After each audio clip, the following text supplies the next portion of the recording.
Eu recebo aqui nos estúdios da 107 FM a doutora Alexandra Manfredini. Doutora, muito bom dia. Vamos falar um pouquinho hoje, né, sobre o coronavírus. Doutora Alexandra, do Laboratório CEDILAB, Clube Levida. Doutora, bom dia. Bom dia, Marcelo. Bom dia a você que está nos ouvindo na 107 FM. É um prazer estar aqui novamente. Doutora, vamos falar aí do coronavírus, né? O coronavírus tem aí assustado muita gente, né? Em todo o Brasil, em todo o mundo, né? Porque a situação é uma situação delicada, um assunto que pegou todo mundo de surpresa aí, né? E o secretário já de saúde do governo federal deu uma entrevista ontem importante, né? Falando sobre a velocidade da propagação do vírus, que surpreende, né? E é um assunto muito sério, doutora. Exatamente, Marcelo. E assim, hoje nós estamos, a cada dia, a cada minuto, a cada 5 minutos é uma informação nova, é uma orientação nova. Então, muitas vezes a gente fala algo hoje que amanhã já mudou completamente. Então, nós precisamos estar atento a todas as informações e, principalmente, informações seguras, como você acabou de falar. É ficar atento ao que a Organização Mundial de Saúde preconiza, ao que o Ministério da Saúde coloca como nós devemos seguir. Então, assim, a maior arma contra o vírus neste momento é parar. Nós precisamos pensar, refletir que é necessário que a gente mude nossas atitudes neste momento para que a gente consiga reduzir a velocidade pela qual o vírus vai se propagando. Porque o maior problema está como que ele vai avançando, né? Ele vai infectando o maior número de pessoas a cada dia. E esse número ele vai aumentando e essa curva ela vai se acentuando e isso aumenta o número de pessoas que vão precisar de atendimento hospitalar. O maior problema está que o sistema de saúde não dará conta de atender o número de pessoas que precisará de atendimento hospitalar.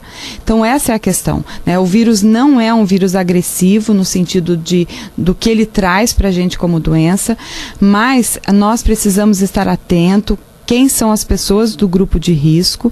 Então, qual é o meu papel e o teu papel neste momento? Colaborar. Nós precisamos colaborar. E como que a gente colabora? Evitando circulação. Então, o quanto menos a gente circular, é melhor. Por quê? Porque a gente evita que esse vírus seja transmitido, né?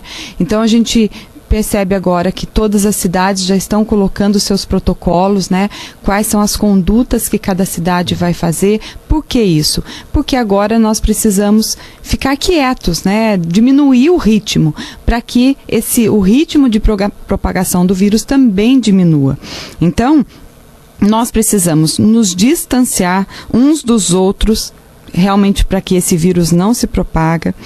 Nós precisamos entender que 80% das pessoas que foram infectadas com o Covid-19 e têm os sintomas, esses sintomas eles vão passar apenas por uma gripe. Então, se você tem sintoma de gripe, tosse, dor de garganta, coriza, fique em casa, não saia de casa. Por quê? Porque se você sair, você tem grande chance de infectar outras pessoas também. E mesmo que você esteja dentro de casa, evite de ficar muito próximo dos seus familiares, para que outras pessoas também não peguem o vírus.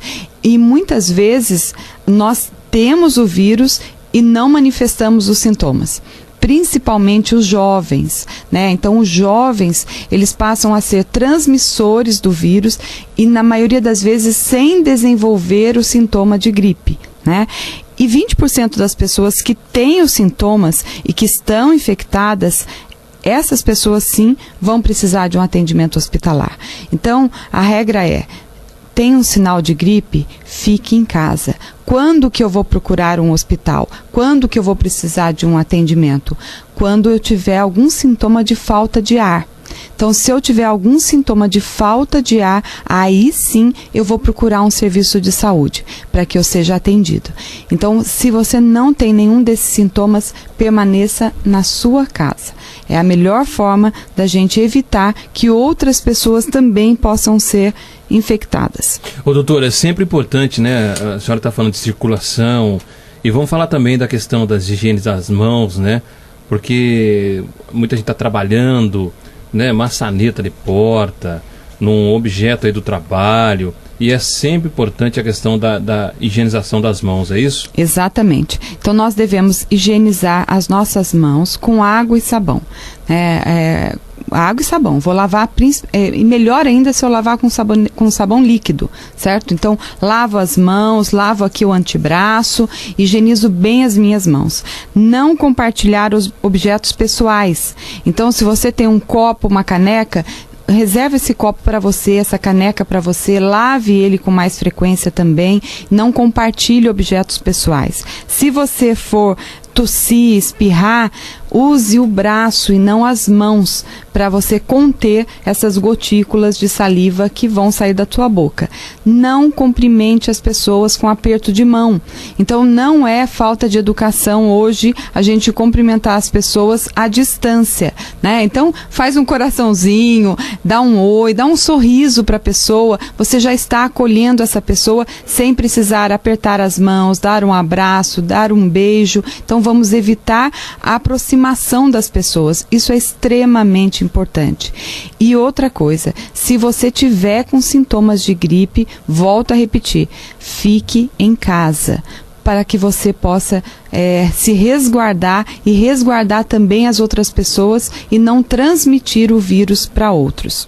É verdade, porque ontem eu vi uma entrevista do secretário ontem do Ministério da Saúde, né? O secretário de Vigilância em Saúde do Ministério da Saúde, Wanderson de Oliveira, e ele muito preocupado com a situação, né? Porque é um vírus que se propaga com uma velocidade muito alta, né? E a preocupação é com o grupo de risco, que são os idosos, que são os cardiopatas, que são a pessoa que tem aí diabetes, né? Diabetes. É isso? É isso mesmo. Então, assim, os grupos de risco são todos os idosos, todas as pessoas com problemas respiratórios, hipertensos, pessoas portadoras de diabetes e problemas cardíacos. Esses são as pessoas de grupo de risco. Então, essas pessoas precisam, mais do que todas, permanecer em suas residências. Então, evite de sair de casa para que você possa se resguardar, né? E um alerta importante também. As crianças, elas têm boa imunidade. Porém, elas podem estar infectadas e passar esse vírus para as pessoas mais velhas. Então, cuidado com essa história de que eu preciso trabalhar e eu vou deixar meus filhos com os meus pais. Não faça isso, né? Com os avós. Por quê? O que acontece? Essa criança pode estar levando esse vírus para as pessoas mais velhas. Então, vovôs, vovós, neste momento, evite de falar, vem cá no colinho da vovó, vem cá com o vovô. Não, neste momento é momento da gente se distanciar. Então, todas essas medidas são medidas de precaução. Não há nenhum motivo para pânico. Não é uma questão de pânico, é uma questão de prevenção. Todas essas medidas estão sendo tomadas. Por quê? Para que a gente não tenha um grande número de pessoas infectadas ao mesmo tempo e que seja necessário atendimento hospitalar. Por quê? Porque nós não temos condição de tratar muitas pessoas ao mesmo tempo no hospital. Então, por isso que é necessário que a gente tome todas essas medidas, que o Ministério da Saúde tomando medidas, todo mundo tomando medidas para quê? Para que a gente evite que essa curva cresça de uma forma que a gente perca o controle delas. Então é muito importante que a gente mantenha a atenção neste momento. Doutora, o Ministério da Saúde confirmou em coletiva de imprensa na última segunda-feira, dia 16, né, ontem, que o Brasil tem 234 casos confirmados de coronavírus. Até ontem, né? Como a doutora falou há pouco, esse número pode estar desatualizado. O secretário executivo do Ministério da Saúde, João Reis, confirmou a informação da Organização Mundial da Saúde que, que há uma criança entre as vítimas fatais do Covid-19, né? E a criança que morreu de coronavírus tinha 7 anos. Não se sabe se ela tinha... agora dizendo aqui o secretário, tá? Abre aspas. A criança que morreu no coronavírus tinha 7 anos. Não se sabe se ela tinha problema de saúde ou não. Vale lembrar que 94% das crianças infectadas têm sintomas leves e 25% são assintomáticas, ou seja, não tem sintomas, não apresenta nenhum sintoma, né? O secretário também afirmou que nos próximos 2 meses pode ser difíceis para a área de saúde e que pode ser necessário mais de 1.000 leitos de UTI, como um esforço para conseguir atender toda a população que necessitar do atendimento. Portanto, hoje, a doutora Alexandra falou há pouco com relação aí quem deverá ir ao hospital no atendimento. Se você tem aí uma gripe, né? Fica em casa, quem vai ao hospital, sentir uma falta de ar forte, aí você procura atendimento médico, é isso, doutor? Exatamente. E o sintoma da gripe é aquilo que a gente já sabe: dor no corpo, às vezes uma febre ou não, né? Coriza, uma dor de garganta, uma tosse. Então isso é normal. O que eu vou medicar? Antigripal. Não tem outra coisa. Toma bastante água, se hidrate, se alimente bem para que você possa estar resguardado. E outra coisa importantíssima, quando a gente pensa nesse número crescente de pessoas precisando de atendimento hospitalar, o que vai acontecer? O hospital ele não está com as portas abertas somente para o coronavírus. Ele está lá com todas as pessoas, outras pessoas doentes que precisam de atendimento. Então, o que vai acontecer? Vai começar a ter uma disputa pelo leito. Então, quem que eu vou priorizar? Entendeu? Então, vamos fazer a nossa parte. É extremamente importante que a gente faça a nossa parte, que a gente mude os nossos hábitos e que a gente vá se adaptando a essas mudanças. Ao invés de eu ficar brigando com a mudança, não, vamos nos adaptar, porque agora é um momento muito grande de atenção. Nós temos a cada instante esses números sendo atualizados e hoje nós temos no Brasil quase 3.000, se já não ultrapassou, casos suspeitos. Então, nós precisamos sim estar atento a todas essas situações. Doutora, outro ponto importante também destacado na entrevista, né? É que outro ponto destacado na coletiva de imprensa do Ministério da Saúde foi a compra de testes para fazer o exame do Covid-19. Então, o secretário disse assim, no Ministério da Saúde, abre aspas, é possível que o Ministério da Saúde peça a aquisição de testes rápidos, como o de gravidez, para ampliar a quantidade de pessoas a serem testadas e evitar que o material colhido tenha que ser levado por um laboratório. Mas não se trata de querer ou de ter dinheiro para comprar, pois até os Estados Unidos estão com dificuldades de adquirir esses testes. Eles estão sendo disponibilizados primeiro para os países mais necessitados, diz aí o secretário de Saúde do Ministério da Saúde do governo federal. Marcelo, existe uma coisa extremamente importante que a gente precisa ficar atento. O tempo de incubação do vírus, ele vai de 0 até 24 dias.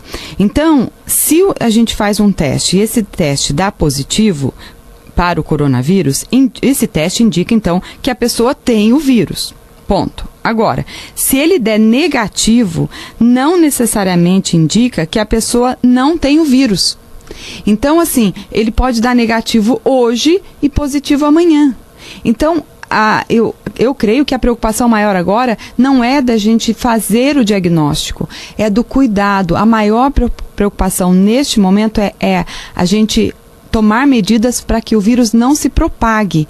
Essa é a preocupação, porque o vírus ele não é agressivo na doença que ele traz, mas ele tem uma velocidade de transmissão muito grande. Então é isso que nós precisamos estar atento. Qual é o meu papel e o seu papel? É evitarmos a propagação do vírus.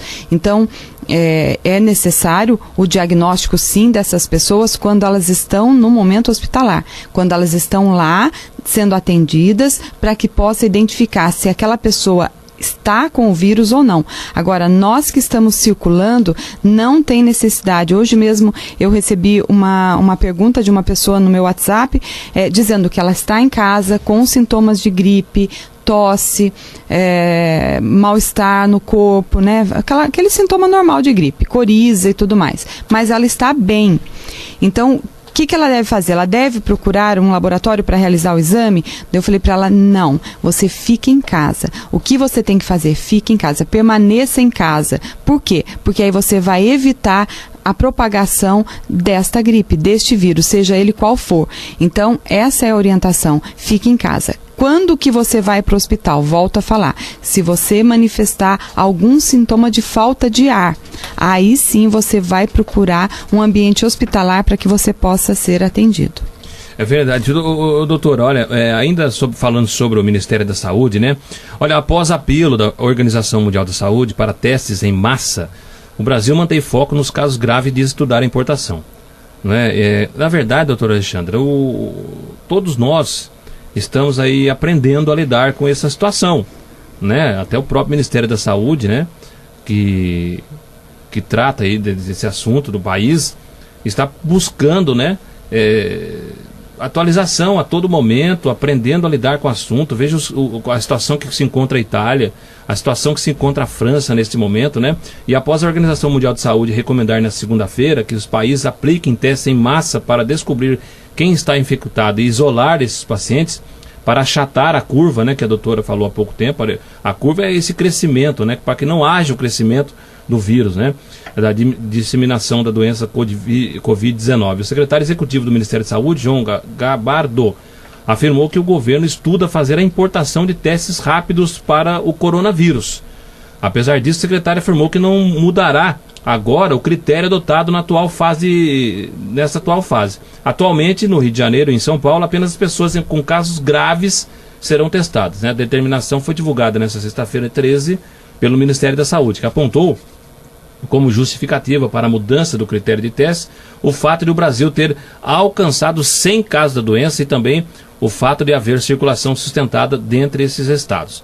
Ele fala de 100 casos porque isso foi na última sexta-feira. A medida busca economizar testes para as pessoas com complicações. O governo disse ter comprado kits da Fiocruz para 30 mil testes nos laboratórios públicos do Brasil.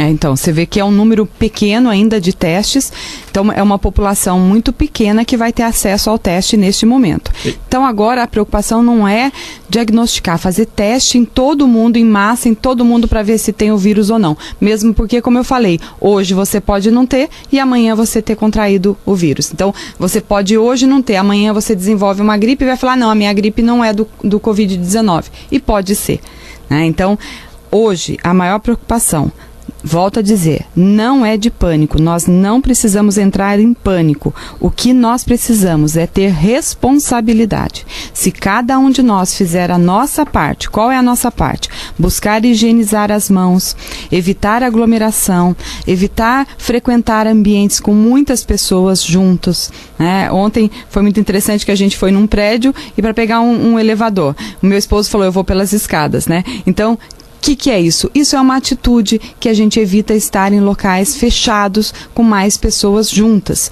Então isso é importante. Vamos lavar nossas mãos de forma frequente, não vamos compartilhar objetos pessoais, usar um lenço ou usar alguma coisa para conter a mão no momento que a gente for espirrar, não usar a mão, usar o braço, certo? E vamos lavar sempre as nossas mãos. São cuidados básicos, permanecer nas residências, as pessoas que estiverem com sintomas, os jovens que foram liberados das escolas, as crianças que não estão tendo aula. Então, não estão tendo aula, fiquem em suas residências. Por quê? Porque dessa forma a gente contribui para a não disseminação desse vírus. Doutora, a grande informação, o importante dizer é o seguinte, que nós devemos evitar aglomerações, evitar o contato. Por quê? Porque a maneira rápida de segurar esse vírus, de não aumentar a curva, né? É com relação ao trânsito das pessoas, né? Mas o grupo de risco, de maior risco desse vírus, é o idoso, porque o idoso tem muitas vezes a baixa imunidade. Não é isso, doutor? E também os cardiopatas, os diabéticos, quem tem hipertensão, tem que ficar atento. Então, se você puder, né, e evitar de sair, de ter contato com várias pessoas, é muito melhor, muito mais seguro, né? Existe aí, Marcelo, mas eu preciso trabalhar, ok? Que nem o Marcelo Santos está aqui no ar, a doutora Alexandra está aqui na rádio, né? Mas nós tomamos alguns cuidados, né? Higienização das mãos a todo momento, nós temos evitado aí, por exemplo, de reunir com várias pessoas. Isso, por que tudo isso? Porque neste momento é o momento de nós sermos solidários um com os outros. De que forma? Ajudando um ao outro. De que forma? Se isolando nesse momento. Sim, e levando informação. E nós só estamos aqui porque nós não temos nenhum sintoma. Porque se eu tiver uma gripe, eu não estarei aqui. Eu estarei quietinha na minha casa, eu posso até fazer uma transmissão de lá, né? Através do WhatsApp, alguma coisa assim. Mas eu estarei em isolamento também. A mesma coisa o Marcelo Santos. Ele só está aqui porque ele não tem nenhum sintoma. Isso não quer dizer que as pessoas que estão na rua, como eu e ele, não temos o vírus. Isso quer dizer que nós não temos sintomas. Por isso que é muito importante a gente evitar a aglomeração, né? Então, essa é a mensagem de hoje. Eu acho que a gente tem que ficar muito atento a tudo isso e a gente tem a responsabilidade de fazer a nossa parte. Neste momento, é fundamental não subestimar a seriedade da doença e os seus efeitos. Os especialistas em saúde pública, eles têm reforçado a importância de achatar a curva de contágio ao longo do tempo. Fazendo isso, nós podemos reduzir o pico da doença e garantir que hospitais terão as condições para atender a todos os doentes que precisam de atenção médica, sejam eles vítima do Covid-19, mas também, e talvez principalmente, de outras doenças que passam a competir pelos recursos existentes. Então, este momento é um momento de responsabilidade. Eu e você podemos e devemos fazer a nossa parte. Vamos mudar a rotina nossa para que a gente possa se adaptar a este momento que todo o nosso país e o mundo exige atenção.